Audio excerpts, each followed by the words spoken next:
പുതിയ വീഡിയോയിലേക്ക് എല്ലാവർക്കും സ്വാഗതം. ഇന്ന് നമ്മൾ ചെയ്യുന്നത് ചാപ്റ്റർ 3ലെ ഒരു ഇമ്പോർട്ടൻറ്റ് ക്വസ്റ്റ്യൻ ആണ്. ബോർഡ് എക്സാമിന് ചോദിച്ചിട്ടുള്ള ക്വസ്റ്റ്യൻ ആണ്.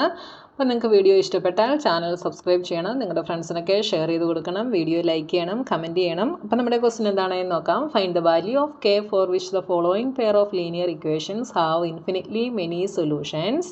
2x plus 3y is equal to 7, k plus 1 into x plus 2k minus 1 into y is equal to 4k plus 1.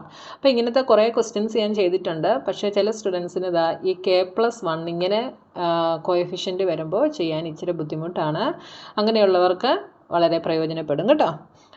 അപ്പോൾ എന്താ പറഞ്ഞിട്ടുള്ളത്, കെയുടെ വാല്യൂ നമ്മൾ കണ്ടുപിടിക്കണം. Pair of linear equation have infinitely many solution. അപ്പോൾ ഇൻഫിനിറ്റ്ലി മെനി സൊല്യൂഷൻ ആണെങ്കിൽ കെയുടെ value നമ്മൾ കണ്ടുപിടിക്കണം. അപ്പോൾ ഇൻഫിനിറ്റ്ലി മെനി സൊല്യൂഷൻ ആണെങ്കിൽ കണ്ടീഷൻ എന്താണ്?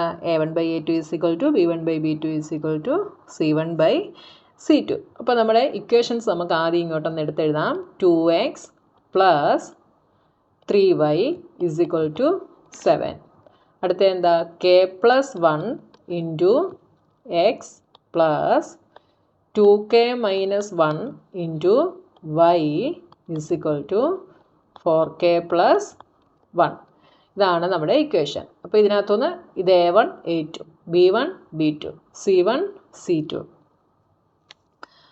ഓക്കെ, അപ്പോൾ ഇനി നമ്മൾ എന്ത് ചെയ്യണം? അപ്പോൾ നിങ്ങൾ ഇങ്ങനെ എഴുതുന്ന ഉടനെ ഈ 7നെയും 4k plus 1നെയും വേണേൽ ഈക്വൽസിൻ്റെ ഇപ്പുറത്ത് കൊണ്ടുവന്നോ. അപ്പോൾ നിങ്ങൾക്ക് കുറച്ചുകൂടി ഈസി ആയിരിക്കുമേ. അപ്പോൾ 7 ഇപ്പുറത്ത് വരുമ്പോൾ -7 is equal to 0 എന്നാകും. ഇത് മൈനസ് ഇടുമ്പോൾ എന്ത് ചെയ്യണം? ഇവിടെ 2 ടേമുകൾ ഉള്ളതുകൊണ്ട് ബ്രാക്കറ്റ് കൊടുക്കണം. കൊടുത്തില്ലെങ്കിൽ നിങ്ങളുടെ ആൻസർ തെറ്റായിരിക്കും. അതെപ്പോഴും നിങ്ങൾ ശ്രദ്ധിക്കുക കേട്ടോ. ഇപ്പോൾ എല്ലാ വീഡിയോസിലും ഞാൻ പറയുന്നുണ്ട്, 2 ടേമുകൾ ഉണ്ടെങ്കിൽ നിങ്ങൾ എന്ത് ചെയ്യണം? മൈനസ് ഇടുമ്പോൾ ബ്രാക്കറ്റ് കൊടുക്കുക. അപ്പോൾ ഇനി അടുത്ത സ്റ്റെപ്പ് എന്തെഴുതാം?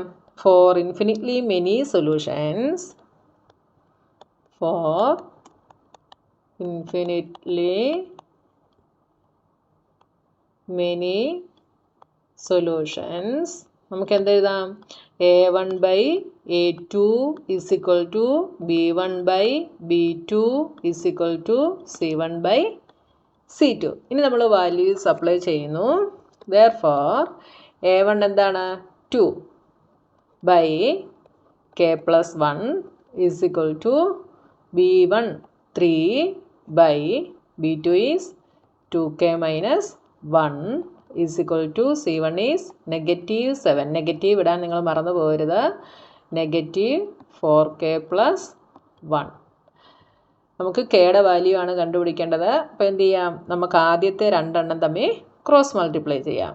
അപ്പോൾ 2 into 2k plus 1 2 into 2k plus അല്ല -1 is equal to, ഇനി ഇത് തമ്മിൽ മൾട്ടിപ്ലൈ ചെയ്യുന്നു, 3 into k plus 1. ഇനി നമ്മൾ ബ്രാക്കറ്റ് ഓപ്പൺ ആക്കുന്നു. അപ്പോൾ 2 into 2 4k minus 2 is equal to 3k plus 3. ഇനി നമ്മൾ k ഉള്ളതിനെ ഇപ്പുറത്ത് കൊണ്ടുവരുന്നു, കോൺസ്റ്റൻറ്റിനെ ഇപ്പുറത്ത് കൊണ്ടുവന്നു. 3k ഇവിടെ വരുമ്പോൾ -3k ആയും 4k minus 3k is k is equal to -2 ഇപ്പുറത്ത് പോകുമ്പോൾ പ്ലസ് ആവും. അപ്പോൾ k is equal to 3 plus 2 5 എന്ന് കിട്ടി. കെയുടെ വാല്യൂ നമുക്ക് 5 എന്ന് കിട്ടി. ഇങ്ങനെ ചെയ്യാം. ഇല്ലെങ്കിൽ നിങ്ങൾക്ക് എന്ത് ചെയ്യാം?